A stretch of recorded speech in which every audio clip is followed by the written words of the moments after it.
Hello once again, it is Jespo here, and welcome back to yet another adventure in the world of Modcrack. Now, I would love to do a more formal intro for this video, but for the sake of events that happened while I was offline, I can't exactly. In the time I hadn't been on the server, an ice dragon had actually come and started to ravage the area around our base. For this exact reason, I needed to get out of that zone as fast as possible. While I was packing up things from the base, I did manage to spot the beast using my map, but I never got face to face with it. Frankly, I count that as a blessing. After that slightly close call, I took a short walk to the location of our new base. Mitch and Noah had already gotten to work there, and I was eager to join them. Hi, I made it though. Okay. I saw the ice dragon on my map, but it never came after me, so I grabbed a little bit of stuff, which is basically just these books. It was after I had gotten settled in that I decided it was high time to get started on learning more about the different mods. The first one I wanted to focus on was a magic mod that Mitch had already started to do a deeper dive into. Now we need another furnace. Pearson, what are you holding? Oh, it works. Sorry, I was just testing it. I hope they didn't do too much. I'm on like half health already because there's no good right now.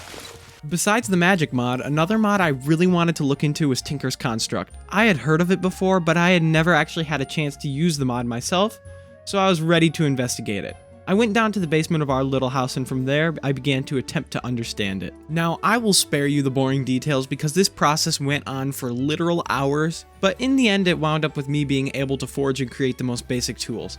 It was an alright start considering I had just about no knowledge of this mod beforehand. While I was doing all that, Mitch had been busy with his spellbook and had managed to get more glyphs to craft new and more powerful spells. Seeing how useful it was, I decided I wanted to be cool like him, so I did the same. I managed to get my hands on the leap spell, which wound up being one of the most useful ones in the game because it essentially made flight possible.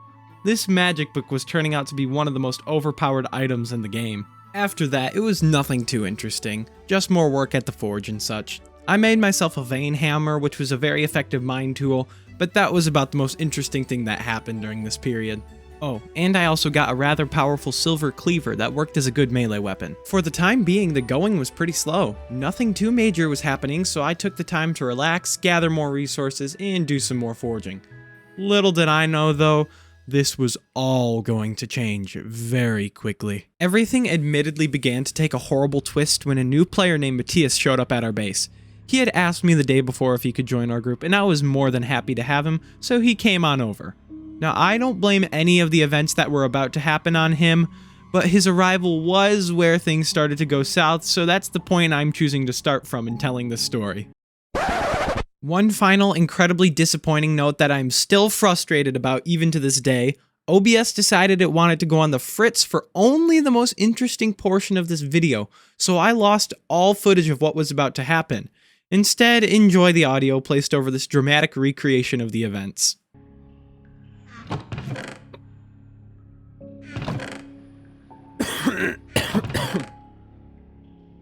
Hello? Huh? Oh, hello. Where are you? Matthias? Yes. Hey! Do you have any food? We got berries upstairs in the chest, and that's about it. Okay. What biome is this?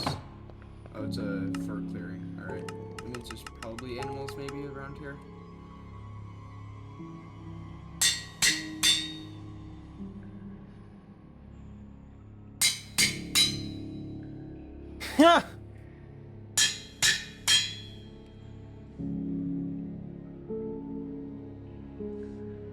There we go. Oh yeah, Got the 15 attack damage silver cleaver. Oh wow. Can you take off your armor? I want to see how much damage it does with the crit. Oh, set your spawn first though. Make sure you go over here. Alright, here. Yeah, you can kill me now. Oh yes, we got more source gems. All right, you ready? I want to see how much damage Yeah. this does. I do only have Oh. Sorry, what were you saying?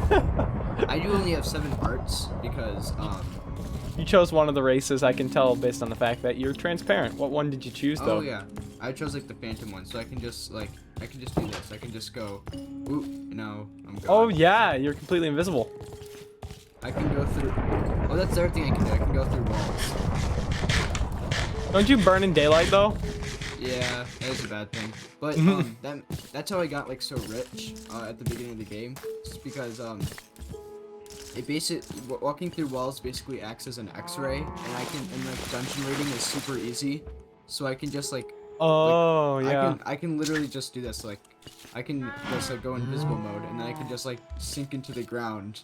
And here, I'll do that right now. Here, here's. Oh no, I can't see you. Oh yeah, but here, let me just try to find something real quick.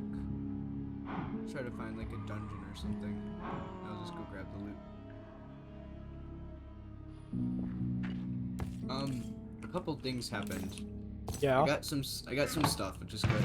But you have like an ice dragon, like right under your base. Huh? Under? Let me see. Where? I am afraid. Oh, I just saw it. It's right here. Like sometimes they just randomly don't load in well. Oh, here it is. Here I can like show you the way to it. Underneath the base, you said. Yeah, I'm trying to like figure out how the cave links back to the base here. Okay, here it is. Okay, come with me. Alright, so it's like, oh, right. I don't know the most direct way, but I think like one way we can just go is like here. Oh, let me just kind of mind. So it's like, right in this cave. If you follow this cave down, you'll see it. Okay, so, yeah. I hear it. Yeah. Go down that way. Where's my water bottle? I know my water bottle. Oh yeah, that's an ice dragon. Oh yeah, I got a god apple from. What do we do about that? I don't know. Oh my gosh. It's Can like it- digging into me. Can it take the walk? Can it like break its way up to our house or base? I don't think so because It looks like it's tunneled through here. Did we kill it? Oh. I guess so. I don't know. Wait, it's really. Oh no! It got us both. It just one shot me. It just like tapped me and then I was just. How are we dead. gonna get our gear back? Do invisibility pots work on them? Because if so, I can just invis my way out. Oh yeah, I guess I can do this as well. Oh yeah. Oh wow! Matthias, are you there? We need to kill this thing, dude. It's breaking up. How much health does it have? I don't know. Oh no, it's killing me. I'm like dead. I'm dead. Did it just pulverize our entire house? In case you couldn't tell from that crappy recreation, yes, it did annihilate our entire house with just about everything in it. My forge, all the resources we gathered, our farms, everything, all gone in a matter of a few minutes. The only things I managed to recover was what I had in my inventory when the dragon first attacked. I took those items and I fled into the cave systems below our base. It was there that I hunkered down and waited for help to arrive. Eventually it did come in the form of my friend Liam, but by the time he arrived, everything was gone. He did manage to kill the beast, and he left us some resources so we could get back on our feet, but it was still going to be a process to get back to the point we were at. Were you on when this happened? Yes, I was. So what happened was Matthias showed up at our base, right? And I was showing him around. And I don't know how exactly it happened, but I was like working on unlocking new spells. I was literally just at the glyph forge, and he immediately runs up to me and he's like, "We have a problem. There's a dragon under the base." And I'm like, "What the heck do you mean there's a dragon under the base?" So I head down to about where my forging room was, right? And lo and behold, sitting like there, tunneling into the underside of our base was an ice dragon.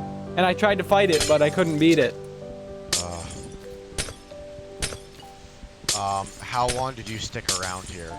What do you mean? I like gave it a little bit of a fight. I put a whole bunch of my magic missiles and stuff into it, but nothing looked like it was doing anything. So after like maybe a good 5 minutes of trying to beat the thing, I just booked it. Okay, yeah, because your grave's down there. Yeah, there's like 5 or 6 of them. I got all my stuff on me. You can see I managed to rescue my items. it broke my grave, so I lost a lot. Yeah. We lost like everything. It literally I like know. this right here is where my forge used to be, Mitchell. There's a little bit of your forge. Yeah, there over there, is. I think. Where? I see. I'm standing on some. From this point on, all we could do was try our best to rebuild. All the members of the group agreed we needed to abandon the ruins of our house as there was nothing left for us there anymore. We salvaged what we could and then we began our trek across the wilderness in search of a new home. We eventually located a new place to build a base and established ourselves there. It felt good to have a home again, but still hopes were not high. We had a long ways to go if we wished to rise to power again, and it was going to take lots of work to get there.